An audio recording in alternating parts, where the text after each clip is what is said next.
everyone, Helen here from Bodywork-Pilates, and I'm just going to show you a little exercise that you can do for the triceps in the back of the arm. Now, it's such a simple exercise to do. You are going to need to stand for it. So, just going to turn side on so you can see what we're doing. I'm going to take my resistance band, I'm going to open it out and place it against my thighs. Now, I don't like the band to cut between the thumb and the first finger.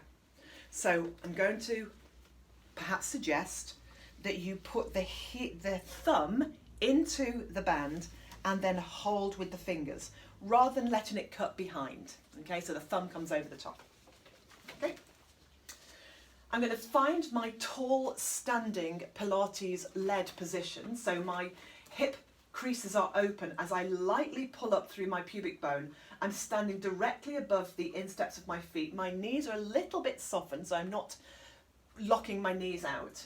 By allowing my pubic bone to naturally draw up to open those hips, I immediately naturally engage my abdominals and I lengthen and decompress the curvature of my low back, but I haven't lost the curve of my low back.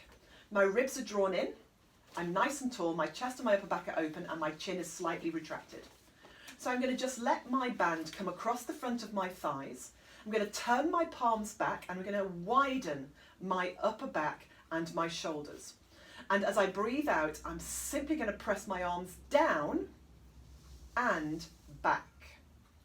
I'm going to breathe in as I resist to come forward again. So I'm pressing down and back as I breathe out, and I'm bringing it forward again as I breathe in. So as always, when you're working with the band, just ensure that you're resisting the return as well. Otherwise, the resistance that you've created in the band just pulls you back to center and you'll lose the best part of the movement. So again, pressing down, pressing back, and then bring it forward. Keep that going and just notice as you do that, do you feel an extra little bit of tightening happening through those abdominals? Well, I certainly do, so it'd be interesting to know if you did. So again, keeping the shoulders away from the ears, keeping that chin slightly drawn in. So what might happen as you tire, because technique trumps your quantity every time, is that you might feel that you're starting to push your head forward. You might start to feel that you're pushing the body forward as well, so maybe you're starting to hinge a little bit from the hips. Maybe your shoulders come up with the effort of the movement. So if you're not sure of those things, why don't you set your camera up and video yourself doing it and just see what your technique's like.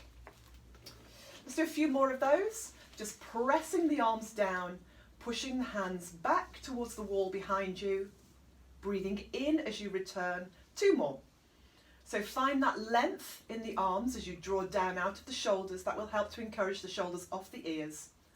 Feel this through the upper back, back of the shoulders, and those triceps, backs of the arms. And then bring it back to center.